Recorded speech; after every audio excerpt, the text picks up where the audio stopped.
What Ooh, is leave me. up? Welcome to Oh, the Refined Strength podcast. I am your host, Rachel Sedgwick, and I'm joined by my lovely guest, Briana Blix. She ah, is, hopefully this is close enough for me here. Okay. She is a lot of things to me. Briana is one of my clients. She's a figure competitor, and she is also a business owner with her and her husband. They own a business. And she is also a coach as well. So I'm excited to dig in. This is my first client on the podcast, and I do have a few clients that I think would be a great add as guests to share value with. You know, the mission of the Refined Strength podcast is to just share the value of different people in my life because I've gotten somehow a lot of great people, really smart people, really educated, just badasses in my life. And so this is just the next installment of sharing those voices. So welcome, Brianna. Thank you so much for coming on.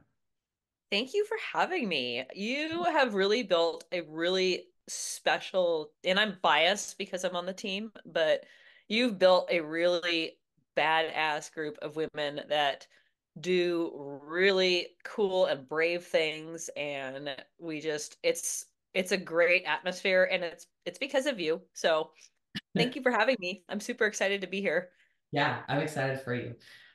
So first, tell me who you are, and then also tell me what you do, because I like to think of them as separate. So I'm Brianna. I am a middle-aged master's bodybuilder. I compete in figure. I own a landscaping business with my husband. It's a small lawn and landscape maintenance mainly here in North Snohomish County. So we're about 40 miles-ish from Seattle, north of Seattle. And in my spare time, I do a little health and fitness coaching.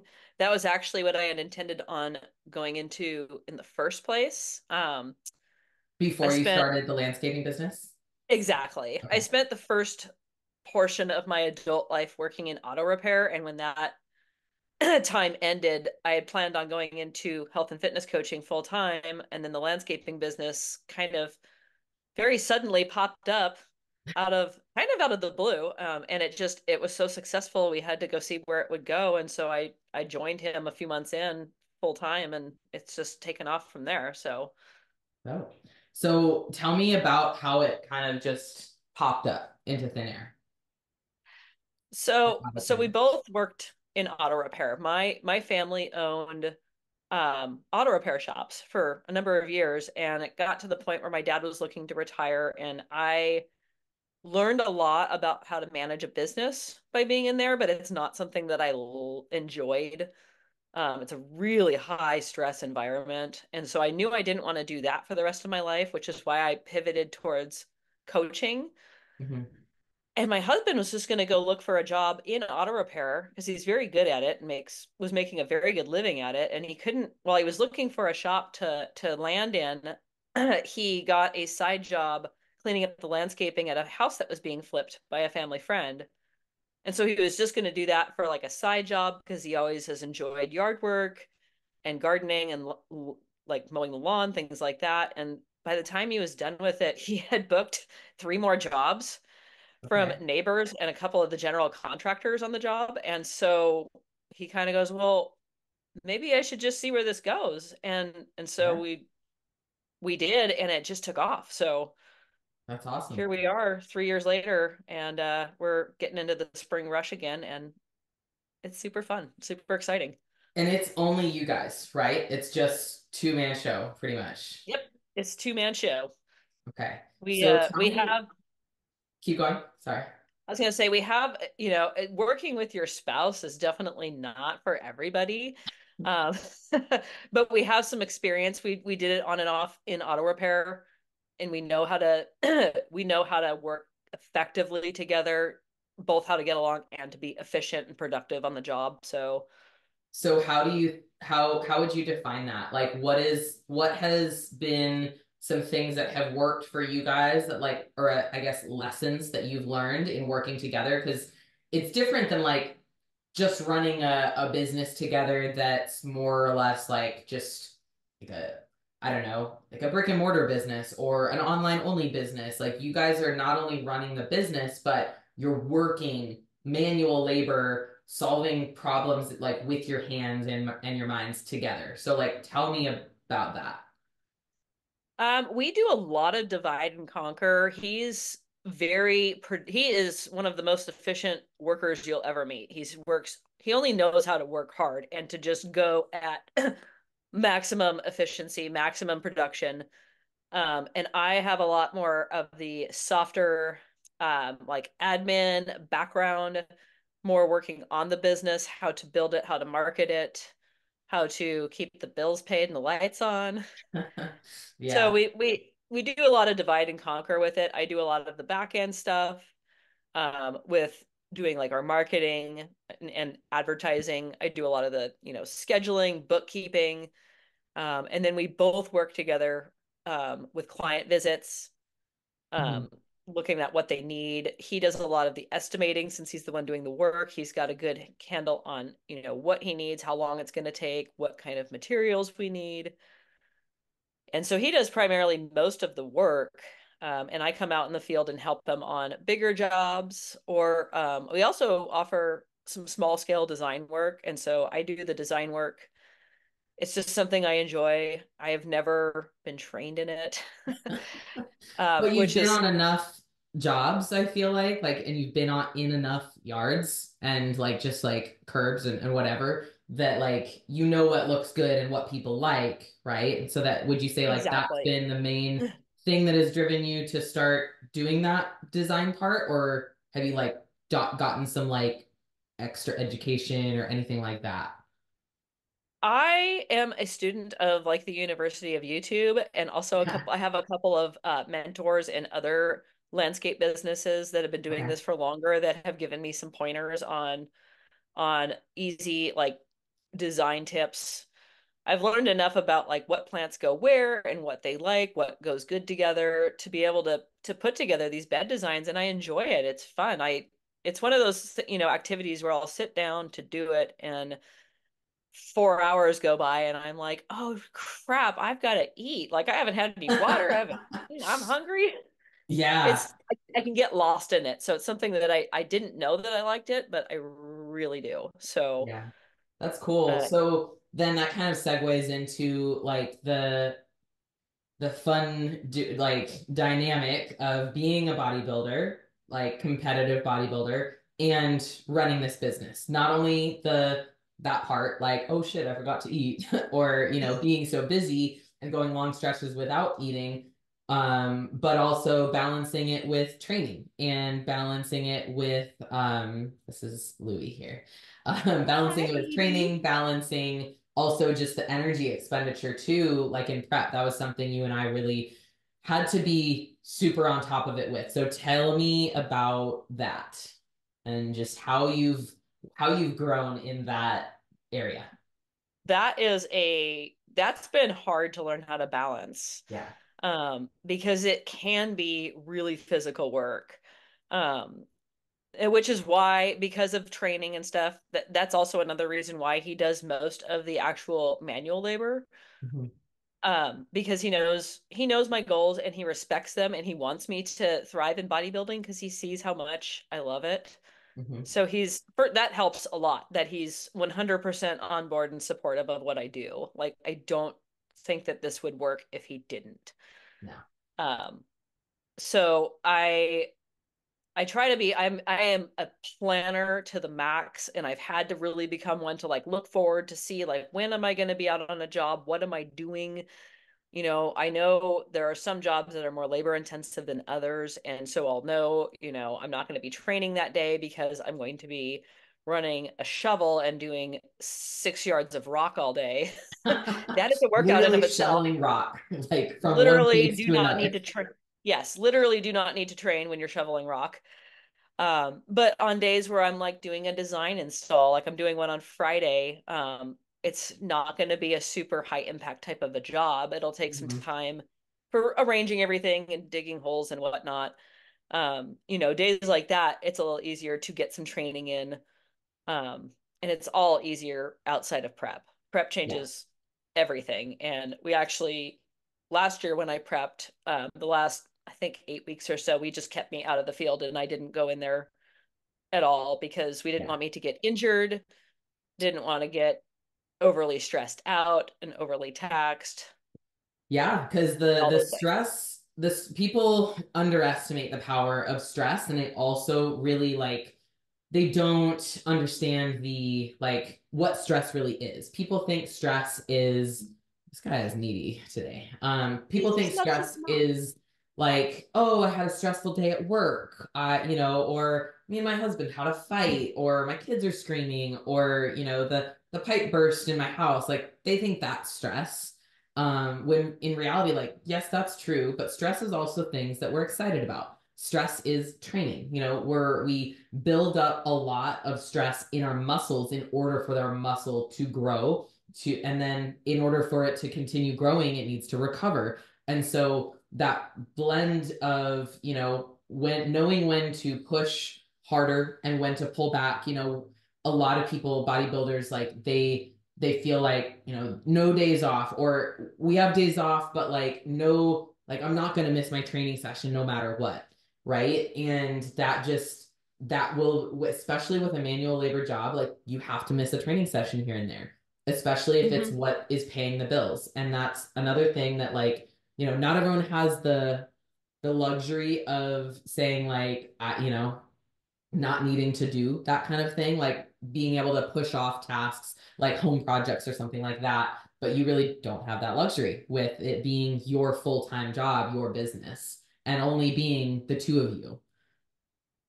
Exactly. So, and that's, like I said, planning really helps with that too, because we have a couple of people that we bring in on occasion, just for like the day, Hmm. that we use that a couple of times last year because it sometimes the workout in the field is harder than the training. Yeah. And it Well, will and it's absolutely different tear type of training too. It's different type of it. Yes. movement, shoveling rocks, or, being on your knees doing shit in the ground. Like there's so much different of that than it is when you're just training, like bicep curls, deadlifts. There's some things that are similar, right? Like Hmm. shoveling transfer deadlifts transfer into shoveling, right? In a big way. Absolutely. And Or it lifting up cans. requires so much core strength.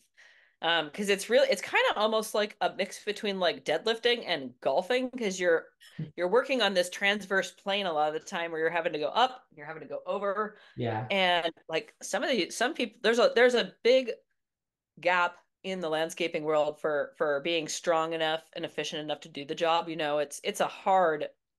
It's a hard job at times, Yeah. and very physical on the body. And so training really does help a lot in being more efficient with the job, which is something that I'm working on bringing into the landscaping community, because there's a lot of people that just get super gassed every day, Yeah. without having like that core control that we've Hmm. developed from, bodybuilding and doing vacuums, doing deadlifts, doing all the things. Yeah. It's really cool how it translates and makes me a stronger person when I'm working out at somebody's house. Hmm. And then I can take that, and that also helps me in the gym, even if it's not necessarily, training for figure.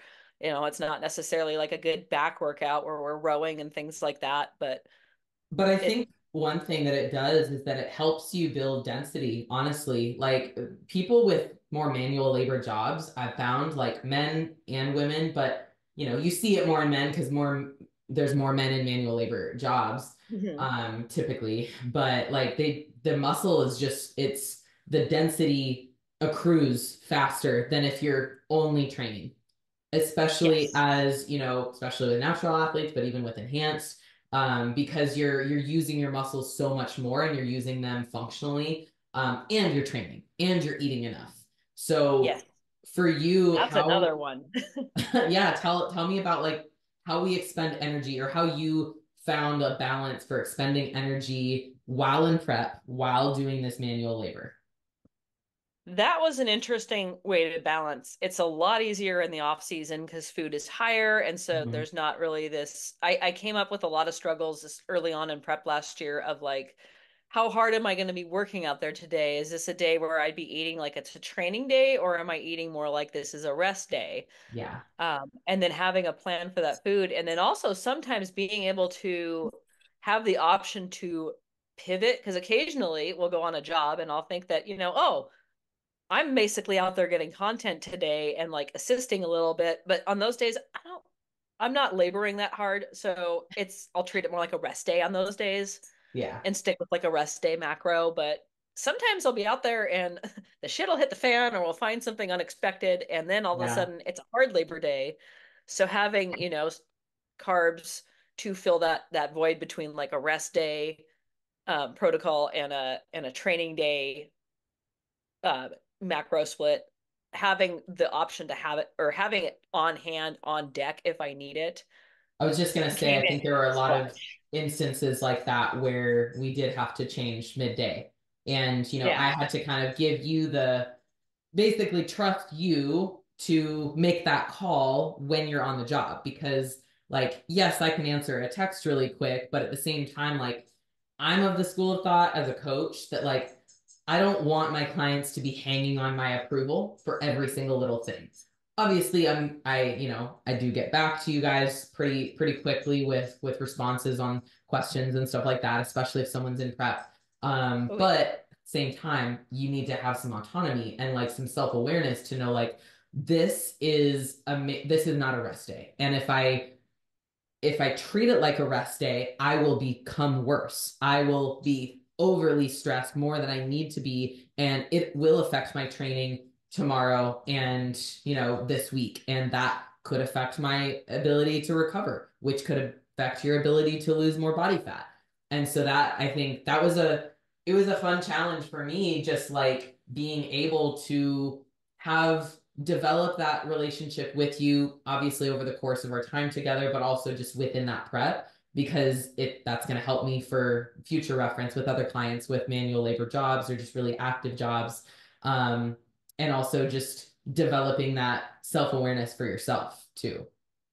Yeah, it's so important. And I've learned the hard way over time that my body really is very responsive to stress, Mm-hmm. and not really in a positive way, which maybe that's not so special, but I learned things the hard way, and that's just kind of how I roll and have for most of my life. And so Do you I think went through that's a really because, why do you think that is? Like stubbornness or what?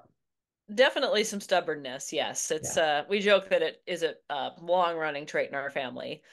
Um, I was a person who was very uncoachable for a really long time, Mm. which is part of why I didn't get into bodybuilding until I was in my late 30s. I'm 41 now, and I I was interested in it 10 years ago. But I was also like super uncoachable because I knew what I was doing. I didn't need anyone to tell me, and I was Did really you just find that afraid out of by hiring a coach? Or did you just decide, like, I don't need a coach, and you just never did until you did? it. Yeah, exactly. I would think I don't need a coach. And then I would think I was going to set out to start maybe trying for a prep, and then I would fall off the wagon after a few weeks because Yeah. I just didn't have it together. But I thought I did. Yeah. But Or you don't um, have you realize the lack of unbiased eyes and views of yourself, because I think that's the number one hardship with people that try to prep on their own, especially early on when they've never done it before, they've never had a coach before. And people do it all the time. I've seen people be successful with it, but it's usually because they have a lot of education and just experience with their own body doing different things like cutting and bulking and things like that. But I think the fact that when you don't have a coach and you don't know that much about metabolism and the body and stress and all of the things that go into a prep is that you don't know what you don't know. You don't know how to respond to the weight kind of fluctuating and not being linear, because maybe you think that going into your prep, as soon as you cut calories, you're going to just keep losing the entire time, and that's not the case for pretty much anybody. Pretty much every mhm. single person that will go into a prep will see the scale go like this. And sometimes it'll flatline a little bit, and we have to know how to handle that. So, there, when you are only looking at yourself and you don't have anyone looking at you and making and asking you questions. I think that's a big part of my coaching that I've improved on over the last year or so is asking more than I tell. So asking more Yes. questions of you guys.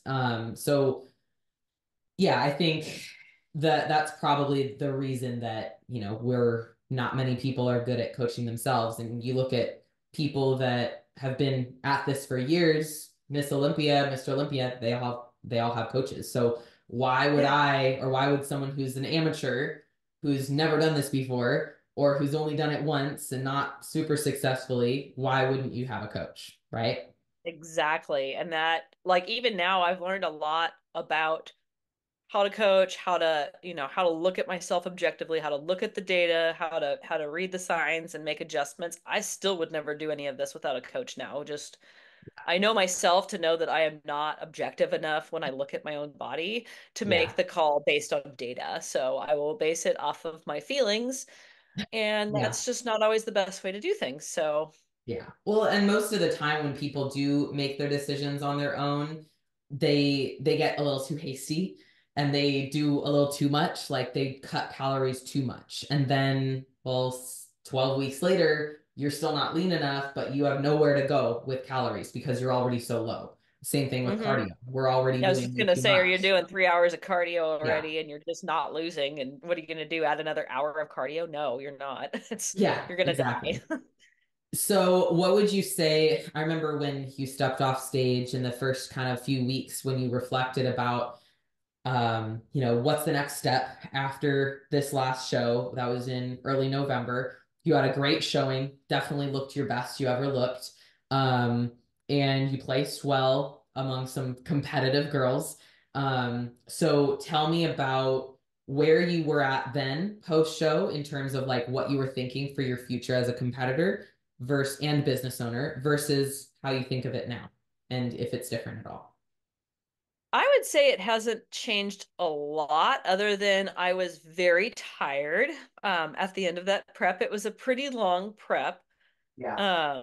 And we took it really slow, which I really liked. Why And we you got me why did we take it slow? um Would you I say? want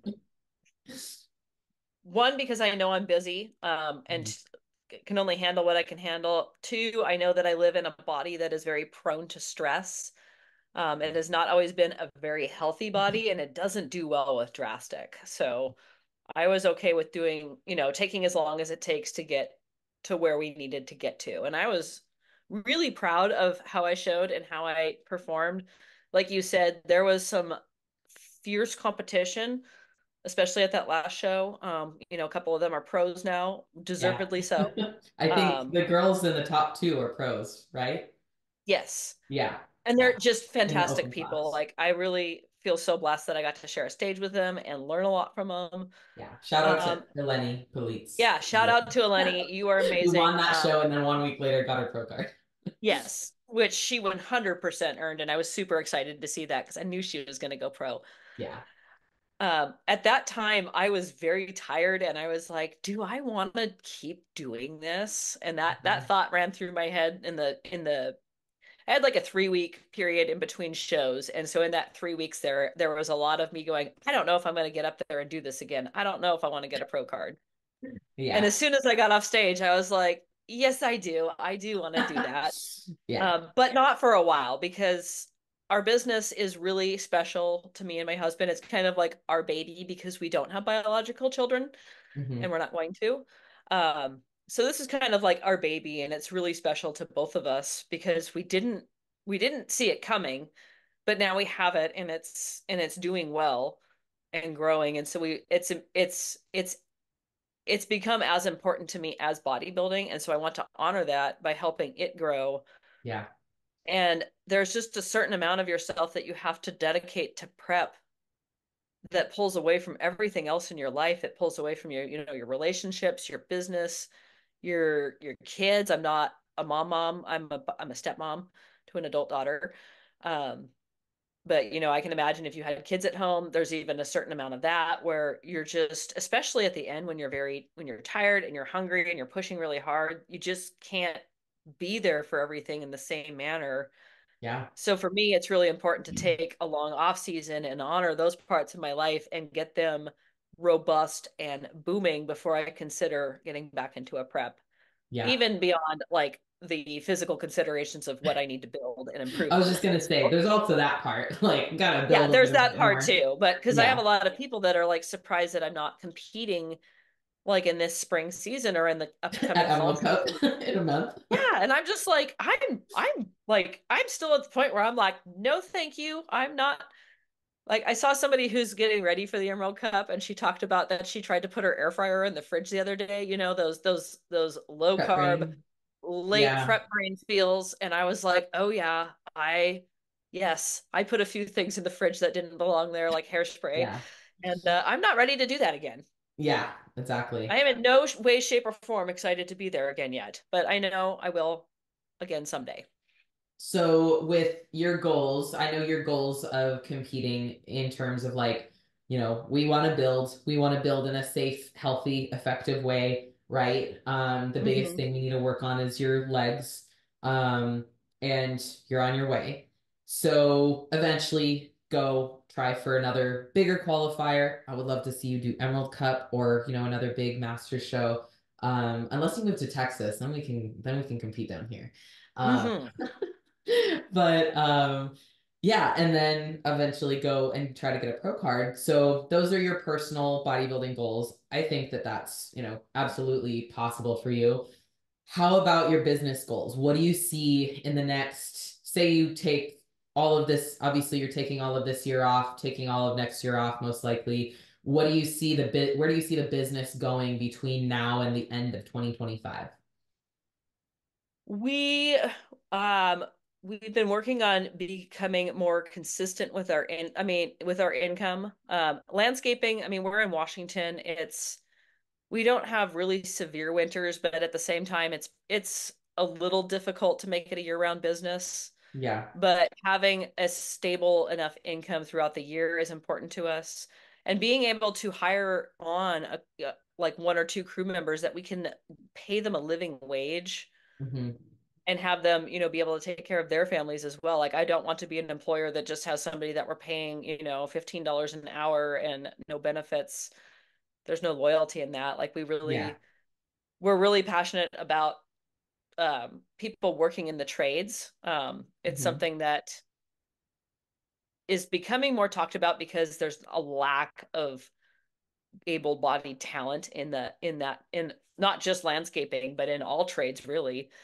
Yeah, And because so you have getting so many. Why do you think that is? I feel like it's much more because so many young people, instead of going into jobs like that, Mhm. are TikTok stars, right? They're TikTok looking at and they're stars. looking at online business and social media and stuff like that, right? Or they're going to four-year college looking to get into like something in tech, something Hmm. like that. There's just all these things that have pulled people away from trade jobs like electrician, linemen, plumbers, landscapers, auto mechanics.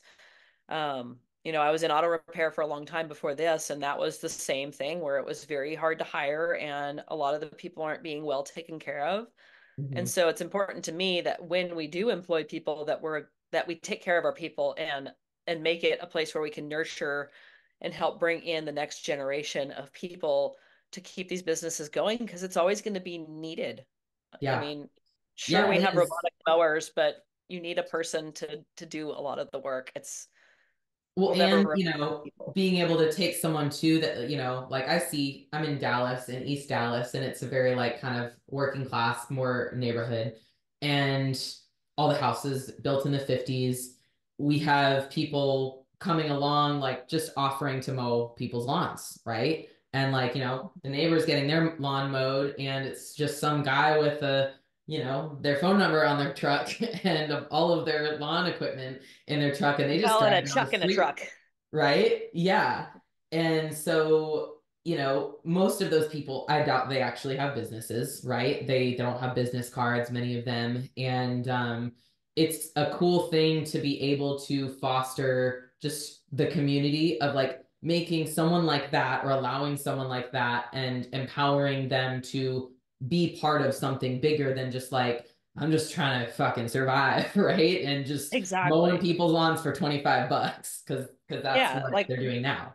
we're here to make people's lives better. Like a lot of our clients, we do not have like a lot of like super, people think of landscaping, they think of helping out like the uber rich people that, sit in their little tower and watch you work, but that's actually like could hardly be farther than from the truth for us. Like most of our Okay. clientele are working class people that are too damn busy to do anything in their yard, or like they have horrific allergies and they die every time they go outside to try to mow, Okay. things like that. Like most of our clientele are very middle class, and it's us being able to provide a service to help our neighbors out. This is what we could do to help out our fellow man, and yes, we get paid for it, but we make Everyone's their got to get lives paid. better, and we provide a service that they need. And so we want more people to get into that, and eventually there's a lot of people that go into landscaping and then eventually start their own business, which we're here for. We have good practices on taking care of people and our clients, making sure that they're satisfied, um, running our business like a professional business, Mhm. as far as being insured and providing a guarantee to people, not Yeah. running away if we throw a rock through their sliding glass window, things that actually happen in landscaping. Yeah. And So so it's just how do you actually support more people getting into the trades? Like how are you actively making that happen? Or how do you plan on doing that? We are currently not doing well. We're just getting our season started this year, so we'll Yeah. see where things go. But getting involved with like trade, either not necessarily trade schools, but kids like in high school or just coming out of high school that are interested in getting into this line of work, because there are still some out there that do. Um, Yeah. being able to speak at like I could see getting in to speak at like a career day or something like that, especially at some of like the alternative schools. Yeah. Uh, there's a few people that are really, really passionate. Like Mike Rowe is really passionate about getting people into the trades and providing like scholarships for people to go to school and things like that. And so I think the key is really getting to our youth and getting, to the young people as they're coming out of school and maybe not knowing exactly where they want to go with their life, but they're good at working with their hands and they love to be outside. Yeah. Um, that might set them on a great life path where, maybe that's not a 4-year degree, but I think it's not necessarily something. there's more and more out there like just proven results out there talking like people talking about just the fact that a 4-year degree is wouldn't say it's a scam but it's definitely it puts pretty much everyone in debt and Mhm. that debt can be crippling for a lot of people and it doesn't guarantee anything 4-year degree That's does not exactly. guarantee a job or wealth Exactly. or a And business they or have their anything place. They have for their sure. place. Like, I don't want a doctor that didn't go to college. Yeah, I don't want exactly. a lawyer that didn't go to college, didn't pass the bar. But But like, do you have a not, business degree? no, no. Do you have a landscaping degree? I have no degree. I have a Exactly. couple years of college under my belt, and then I dropped out because I didn't know what I wanted to do. Um, but Yeah, it's just being able to open their eyes that there's other options out there that are worthy and good options to pursue if being in a classroom all day, isn't your jam, which it's not for everybody. yeah. So, Yeah, it's not. I mean, it definitely, I would say for me, I went to theater college first because mhm. I had the bright idea, because I'd been acting and dancing, singing my whole life, that I was going to be a professional, serious actor. And I went to a serious acting school, Cornish, and I had been at a serious act like theater arts high school before that for 2 years. And I realized I had this moment of realization that this is way more than it's way less than it's actually worth, or it's worth less than my parents are paying.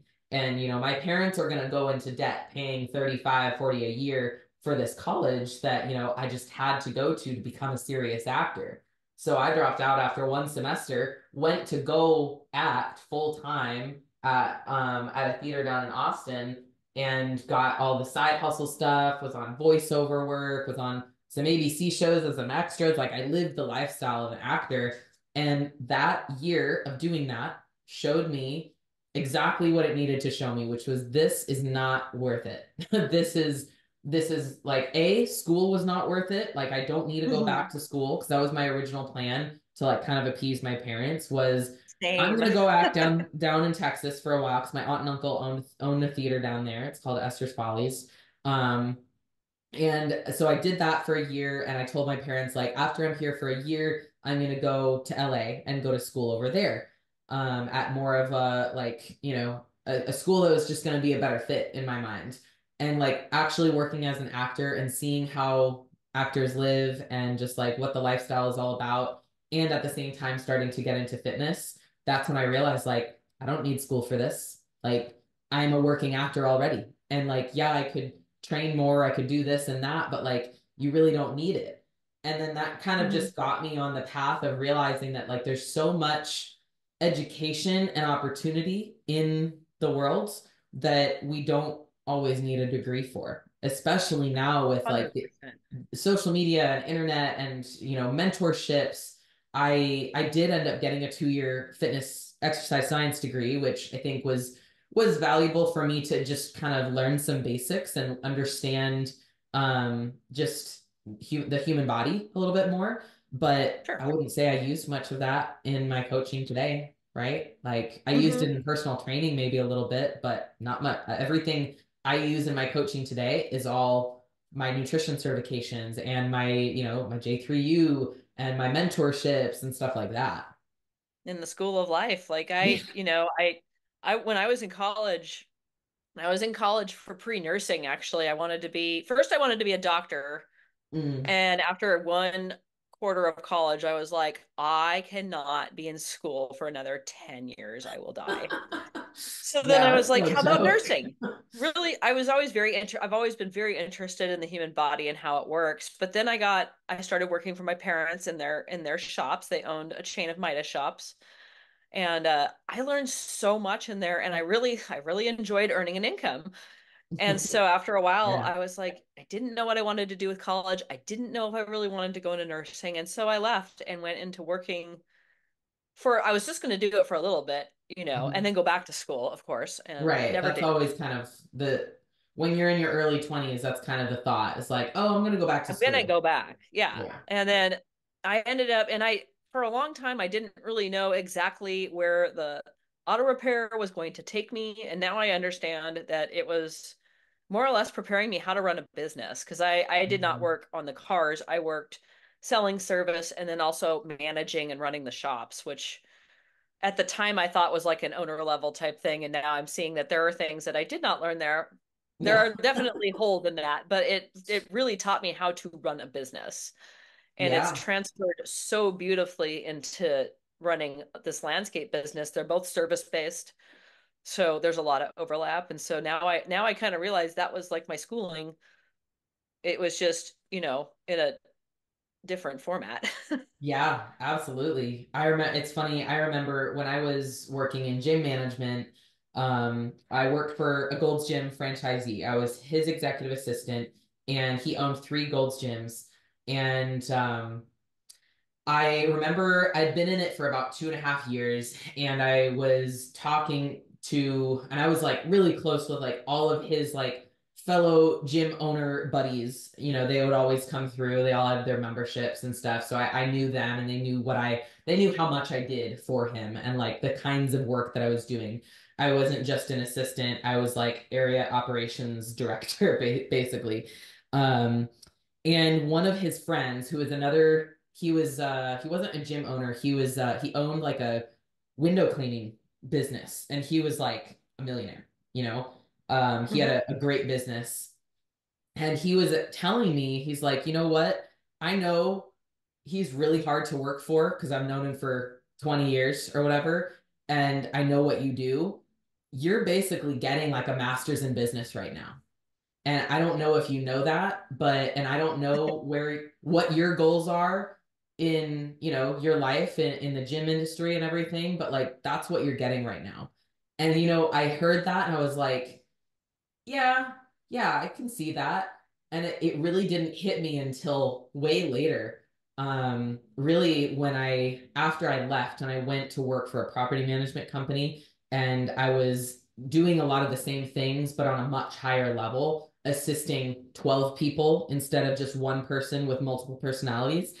Um, uh, it was like one person with 12 or 12 actual people. It was like, you know, but I went there and I was all of a sudden like doing the same things, but on a higher level and like higher stakes, higher stress, and industry I knew nothing about.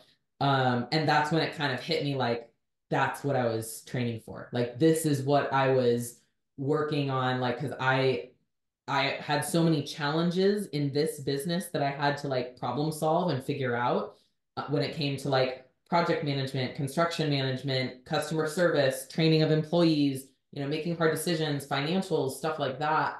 That I felt like it was almost easy to do that stuff at a different but higher level. And now I Hmm. even look back at that even today, owning my own coaching business, and I'm like really grateful for that because I talked about this with Kaylee on the other podcast I did. Like having those experiences has made me the business owner that I am, and it made just the thought of starting a business and running it and scaling it so much more, not easier, but just more attainable, right? Yes, exactly. It's achievable. At that point, you're like, okay, well, I've done it over here. Yeah. And yes, it's a different, business, but the fundamentals of owning and running a business kind of are pretty much the same no matter what industry you're into. Yeah. Like you said, knowing how to deal with like customer service, knowing how to deal with vendors, how to onboard and deal with employees or mishaps because they're part of life. Yeah. Um, Instead of like, because I can't even imagine some of the things that we've had really good luck as a business, but just being able to deal with adversity and like unexpected Mhm. things, having done it before in a high pressure environment, now I'm just like, oh, okay, well, Yeah. It's just like, oh, this is little not an fire, emergency. put that Yep, out. Easy. exactly. Instead of Yeah. like, oh my God, it's all burning to the ground. Yeah. Yeah. Exactly. What would you say has been like, if you've had a struggle in your business that has, where you really had a thought, if there's been a thing like this, where you've had a thought where, oh my God, this could all be over. Like, have you had anything like that where you're like, Oh, oh fuck? oh, all the time. Mainly it's a lot of like it gets slower in the winter. Yeah. We've had early on, we had some issues learning how to manage cash flow and like making all of that work. We had um, an instance of a con artist who, well, not tried, she did rip us off. Um, we walked away from it because it was the best decision we could have made. But, we learned how to make sure that doesn't happen, making sure that people are honest and that everyone's getting what they signed up for, that we get paid for the services that we do, that, Mhm. that there's a level of accountability for everybody, Yeah. as far as, taking a deposit on things. But there's been times where we're married. We've been together for like 100 years. It's like 17, but it feels like 100 sometimes. Um, you know, we fight. We're normal people. And Yeah. we've had to learn how to leave that at home and put on the work hat and then take the work hat off when we get home. Yeah. Um, Learning how to plan effectively to get all the things done. Like spring is our for sure our busiest season of the year. And so learning how to balance out getting all the jobs scheduled, getting supplies in, still getting all of my training done. Um, Now I'm doing some coaching again part-time, getting all my clients taken care of. I've had to learn how to be very deliberate and strategic with my time. Yeah. Yeah. Absolutely. What would you say is something like, how to word this? So I know that you're like, sounds like every struggle you've had has been a pretty, not seamless, but pretty simple, like, all right, this is happening, this sucks, but I'm going to learn from it and implement this so I can avoid it, right? Hmm. What has been something that you're like most proud of, I guess, in turn, or has been the most impactful in terms of a problem that happened that you found a solution for and is now helping you the most, or just in an impactful way? Um, I would have to say actually probably the deposit one, honestly. So we early on we took on it was like our first like really big job at a really nice place out in Woodinville, and it became quite apparent after a couple days on the property that we were never going to do things to her satisfaction, and she was never going to pay us. Mm, And we really didn't know the importance of like having a contract and of securing like a deposit from people. okay, so you Where had I started started doing the work without any money down. correct. And we were Okay. yeah, and this was our first year doing it. We didn't even really know that that was a thing. And by the It's time we like, we're were just two or doing three, yard work. It's fine. Of yeah, course they'll I mean, pay it was us. still at the, we literally were just like, okay, we keep getting jobs. Let's just see where this goes. And we just kept booking Yeah. jobs. And so we just decided to chase it and follow it. And this woman is an awful human being. And because she just, and not for that, but just, it was the way she spoke to Bart, Mm, was so demeaning and so awful.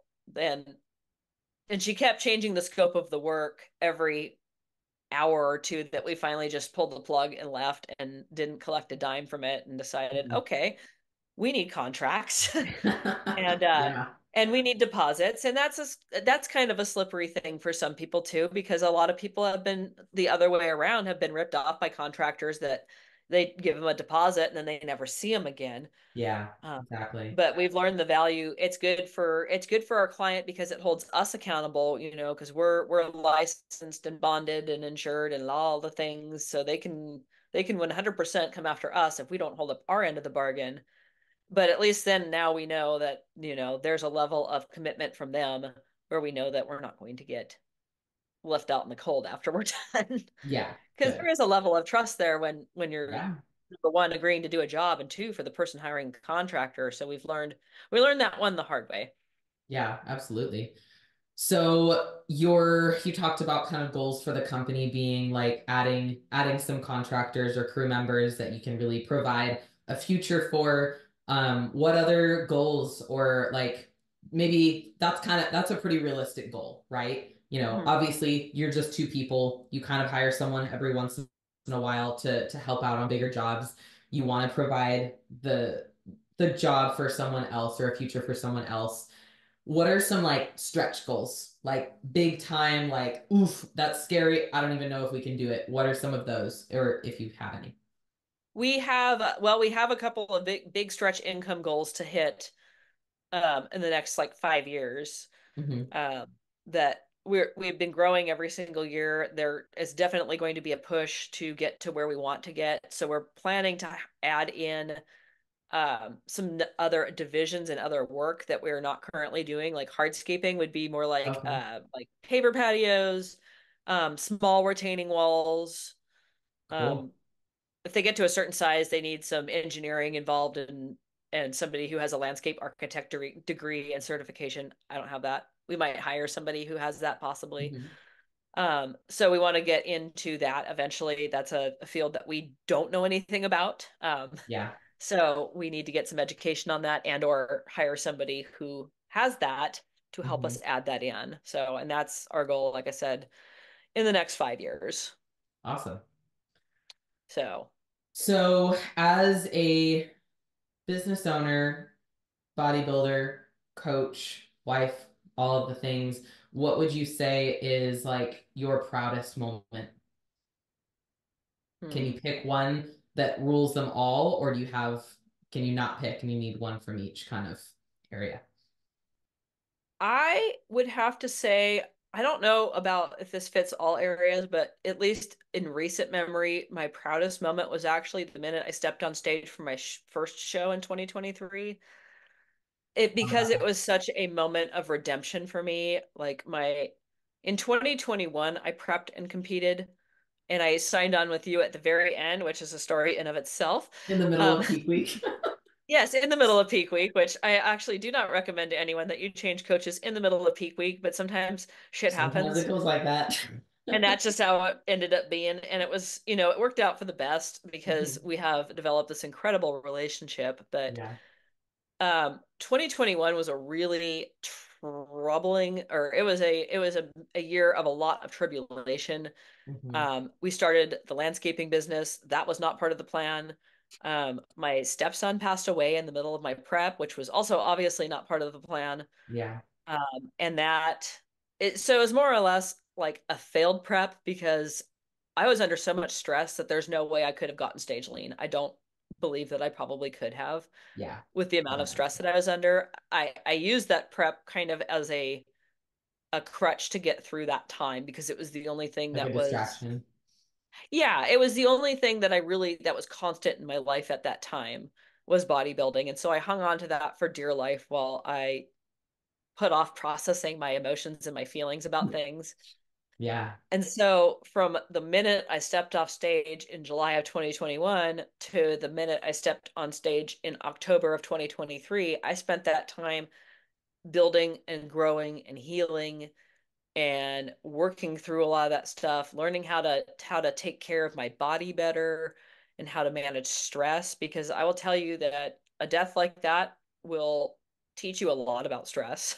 Hmm. Uh, in Yeah. ways that nothing Stress else affects will. everything. I remember it affecting your sleep. You were waking up multiple times a night, every So night. bad. Yeah. Every night for months, months and Yeah. months and months. So bad. Yeah. So being able to, when we decided it was time to prep and to work towards the stage again, I knew that when I got up there, it would be this big moment of redemption for me Hmm. because I felt like I had missed it the last time around as far as like, missed my peak, missed getting lean enough.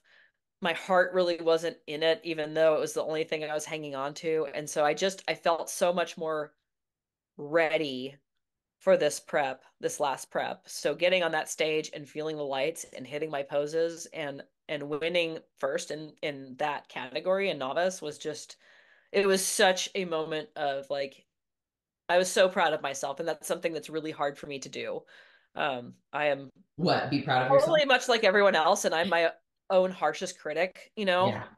Nobody will be harder on me than me. And so just being able to get there up there and prove to myself that I actually do have what it takes and I can do hard things, Hmm. um, was a feeling that I honestly, it's really hard to put into words. Yeah. Yeah. I remember it's like, it's, I've had moments like that throughout my own journey where, like, I haven't made it to the stage since my failed prep because I obviously had one of those too, a couple of those. And but there's been little moments in this off season where I've had that kind of moment, and it is unlike anything you can describe because no one really no not many people really know about like that, just the feeling of that type of failure, especially when you do get on stage and you do know you're not ready to be there, and you do know that you should have called it quits a while ago and focused on your mental health, focused on your physical health. Would you say you're glad that you did step on stage at the end of that 2021 season? Yes, I am. I think in the end, I've gone back and forth on this so many times, but I think in Same. the end, if I had actually pulled the plug on that prep and not gone on stage, I don't think I would have been mad enough to resolve to fix it. Because Mm. I was like, fuck, I got off stage and I shoved food to my mouth and I didn't even like celebrate the fact that I had gotten up there. I was so unhappy. I was so miserable. And I was just like, you know what? I don't Like you just ever, want to forget it happened. yeah, Pretty I don't much. ever want to feel like this ever again. And I don't Yeah. know that I would have had that moment if I had not stepped on that stage and gotten last. So, Yeah. which, 100%. if I'd put my all into it and I was physically and mentally and emotionally there for it, and I still came in last, I think that would be different. But I knew that I didn't do everything I needed to do, and I knew I wasn't where I needed to be, and that made me so determined to never do that again. Yeah. Yeah, Like mad, absolutely. but also just the resolve that like we're not doing that again. And so that really flipped a switch in me to learn how to like instead of like woe is me, I did bad, wah wah wah, it's turned to I did bad. How can I make this better? What can I do to make How improvements can you on learn this? from And it? Yeah. exactly.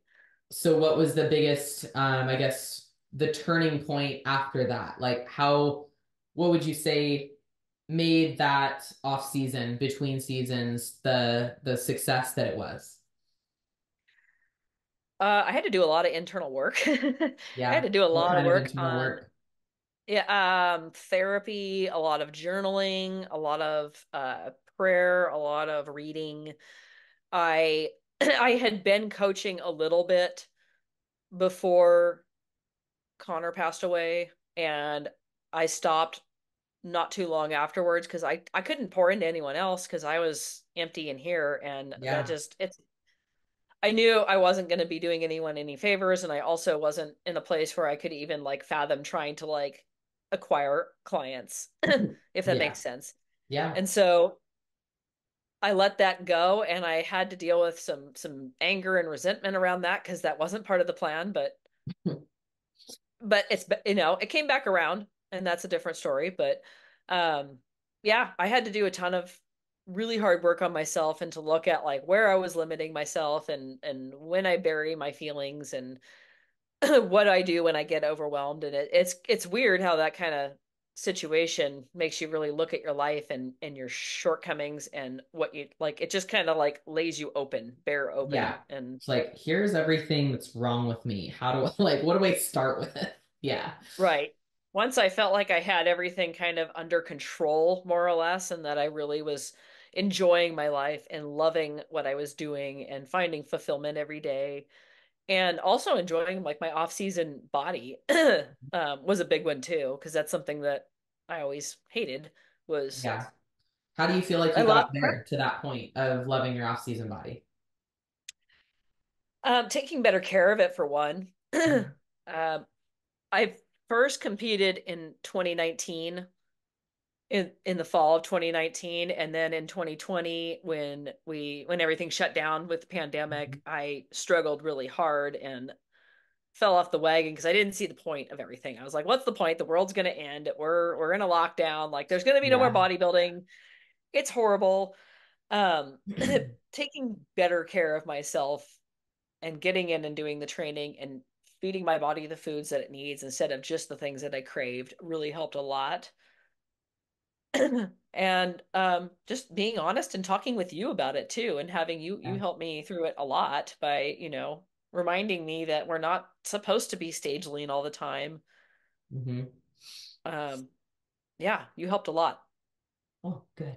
And Yes, I know what sometimes I'm it's still doing. hard, but Yeah. I'm feeling a lot more secure in my body now, like 4 or 5 months post show than I ever did last time. So, Yeah. And you've had a much more you've had a much tighter reverse diet, I think. You're holding your fullness, your pumps so much better than I remember you having after the first show that we did together.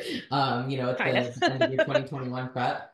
I can't take credit for that physique, but we were doing that show together technically. But yeah, I think just watching you now reverse after that, reverse after the mini cut that we did in your off season, and then reverse after this show. This is absolutely like a huge improvement on both of those reverse diets. And I think a lot of people don't someone has one failed reverse diet where they totally say fuck it and they blow up and rebound really hard. Hormones are all over the place. They feel like shit. They want to diet again. Everyone has that reverse. Mhm. Um, Most people do at least. Oh yeah. Every one of those people usually thinks that the next one is going to be different and the next one is going to be, so much better and it's going to be perfect. And they say to themselves, they post about it, say like this reverse is going to be perfect. And there's no perfect reverse. There's no, because a perfect reverse means that you're also saying no to things that you don't necessarily need to say no to, like a date night with your husband, or like, a little vacation, or like Yeah. skipping some training because you have a lot of hard labor days coming up, or, you just need a training break. The worst thing you can do, I think, during a reverse is try to push really, really hard in training, in cardio, and just trying to stay leaner. Because yes, we want to keep some level of conditioning. That's what the reverse is for. That's why we don't go from 1,500 calories to 2,500 calories in 1 week. But having the self awareness and also the self control and but more the discipline to take it day by day, focus on what about this decision, about this food, training, whatever, is this helping me or is this hurting me? That is where Hmm. people really start to thrive in their reverse diet and they're able to thrive versus always thinking about like, oh, this is just going to make me fat or oh, I have to have this food because I've been in prep for so long instead of going one extreme or the other, just riding the midline and finding, Yeah, finding that balance yeah, because everyone's and balance is knowing, different too. yeah, and knowing that everything is temporary. Like there is, like I was telling you in my check-in last week that another figure competitor had talked about the like the awkward period during your reverse as you're transitioning from being, stage ready to your off season. There is kind of like this awkward period where you're like you're not really shredded anymore, but you're also Hmm. not really into your fully off season body, and it's kind of in between. And Yeah, some days you just really miss the lines, and some days you feel great, and yeah, it's just kind of knowing that none of it is forever. Like yeah, this feeling will pass, and like one day you may look in the mirror and be like, damn, like look at my butt, like it looks yeah, pretty good, it's back. And then other days you look and you're like, oh my god, yeah, yeah, where are the exactly. And shreds? yeah, and it's at the end of the day too, like when you decide that you're going to be a competitor, especially a more muscular division like figure, you have to understand that like it requires a lot of muscle and a lot of muscle requires a lot of size. Like there's just no way around that. It requires weight to go up. It requires body fat to some degree. And that body fat is going to look a lot different than you would look if you didn't have muscle. So Exactly. when I talk to like first time competitors who are having trouble like deciding on a division, and there's a lot of girls that are like quad dominant bikini girls, and they ask me if they should do wellness or bikini if they want to go pro and this and that. I'm like, honestly, like you have to consider like the level of weight you want to carry, not just weight like scale weight, but the density of your body because Right, and in the size and the wellness shape and yeah, like muscular divisions, like they're no joke. And you do have to have some body fat and you have to go through periods of prepping and off seasons and just building your metabolism and finding a getting you can't just be that like super bubbly, lean, but also very muscular physique after your first off season and prep. Like it doesn't happen like that usually unless you've already been training a really, really long time that requires muscle maturity. And in off seasons of more seasoned competitors, that's what you start to find is muscle maturity starts to show through that body fat. And even though Mhm. we're at a high weight, body fat is high or it's moderate, maybe, you're going to look a lot different at probably a similar body composition you were at last prep. Like I'm probably seeing that with you in this off season. I foresee that wherein like you got to, whatever weight you got to last off season, we're going to get there again, but it's going to look a lot Mhm. different because we've built It's some muscle. already Yeah. it's already starting to look that way, like I'm only 4 or 5 months post show, but Yeah. I'm seeing that density.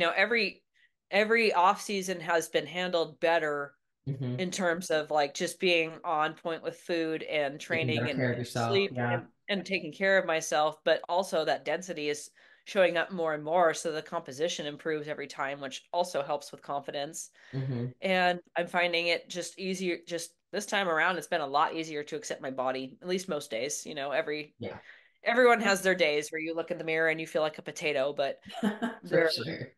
a Yeah. lot fewer and farther between, and it's a relationship that you have to work on and let go of the perfection also, like Well, and hardcore working on it perfectionist. doesn't mean, I think a lot of people think that, like, well, I'll work on it when I get leaner. Like, that's not working on it. That's That ain't just gonna work. thinking you need to be smaller. It's like, it's Yeah. not actual work. or at least not the work that you need to do. But yeah, I think that confidence also comes with just the fact that like you made it that far. I've made it to this point of being bigger, making like building the muscle because that's fucking hard to do, right? Hmm. And like now I'm here. Now I look like this, so I know I can go farther. I know like I've made it this far. I can be confident in what I'm doing because it's already been doing it for me and it's already making me feel this way in this moment. So I trust that it's going to keep going that way. And I think a lot of people don't have that trust when they're so fixated on a certain scale weight and the scale weight they want to see or they see as like a limit is really Hmm. it limits them because what if you busted past that scale weight and you look even better? You don't know until you Yeah, try and until you really work at every part of it. exactly. Like, and it's just a number, honestly, I'm at a number that I've been at a lot in my life, and I love the way it looks now. But there was a time where I would have been like, no, there's no way I'm gonna ever ever gonna weigh that again. And Yeah. that's you'll Just never really, especially if you're like you said, in the more muscular division in yeah. bodybuilding, you're never gonna get anywhere in the NPC or the IFB. If you want to get to Yeah. the IFBB, like you're never gonna get there if you're afraid of the scale number. Yeah, And exactly. Because there's a lot of girls out there, a lot of guys out there that are not afraid of gaining weight because they know mm-hmm, they need that. mm-hmm, And you can look at it as this like big bad thing. You can look at it as something you need to work for years at, or you can really just choose to change your mindset about it and choose to look at it as like just a part of the process and your job as a bodybuilder. If you want to take it seriously, exactly. you do have to treat it like a sort of a job and doesn't mean that it should take away from your job, but it's But something it that is like kind of like a job in some respects. yeah, I mean, there's a reason why people like are career bodybuilders once they reach a top level is like they're that way because they have that mindset about what they do. And they've gotten to that point of being a top level competitor that they have enough people that are believing in them. I'm not saying Hmm. everyone should try to be a career bodybuilder, definitely not, but in order to be the best or be like the best, you have to consider what the best is doing. The best is taking it seriously every day. The best is okay with monotony. The best is okay with gaining weight and okay with the process being nonlinear. The best is just like focusing on the goal and focusing And on, doing the things that you need to do, whether you feel like it or not, yeah, exactly. which is So, where it's a lot like a job for me because sometimes you don't feel like going to go train. Sometimes you don't want to put down the last meal. yeah, Sometimes you don't want to go and get blood work, but it's, like if your boss tells you, that you need to like finish this report by whatever day and you don't feel like it, you're still going to do it because it's your job. yeah, exactly.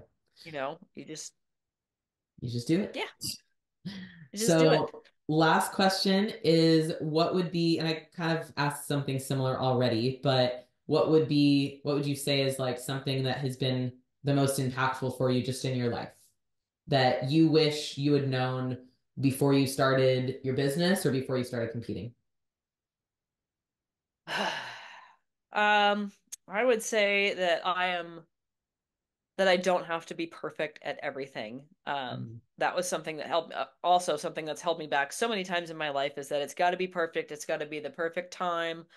I've got to have the perfect plan. I've got to execute 100% perfectly. I've got to know exactly how to do this. I've got to know exactly how to do that without fucking it up. Um, so letting go of perfection has been definitely one of the hardest things to do, but it's it's still I still have problems with it at times, but it's definitely allowed me to launch a lot farther with my life and doing the things that I want to do in it than worrying about everything being 100% perfect. I like it. Yeah, it's true. Perfection doesn't exist. So we don't need to chase it. Exactly. Great. Well, thank you so much for being on the podcast. I really enjoyed this, and I hope that it helps others in whatever way. I think, there's one takeaway that I feel from it overall is just like the fact that you can be anything you really want to be, and you have so much potential in anything that you want to do, but you can't like discount yourself before even starting, before even trying. You have to try and really just like say, well, hope it goes well, you know? Um, Exactly. Lean into it and have some yeah, confidence yeah, and give it because your all and be willing to learn when it gets hard. yeah, because nobody really knows what they're doing.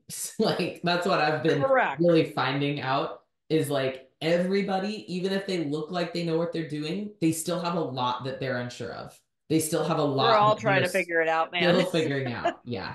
exactly. The Cool. biggest lie of adulthood, 100%, Yeah, for is real. that we You know what never we're actually doing. figure it out. Spoiler alert, if you're younger than Yeah. 30 or 42. So, yeah. So I'll have everything, all of your information and your business information down in the show notes, but I know people can reach you on Instagram, Briana the Bodybuilder, right? hmm Yep, And that's then me. Viking Landscape Solutions, Yep, that's our business. that's We're the on business. Instagram and Facebook. And if you're Awesome. in the North Snohomish County area, like Marysville, North Everett, Stanwood, Arlington, Lake Stevens, we would love to help you out if you need our help. So, or if you Awesome. know somebody around here who does. Awesome. Yeah, definitely. Well, thank you so much for being on.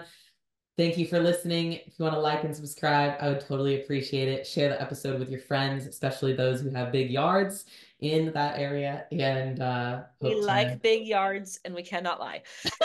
exactly. Bye, guys.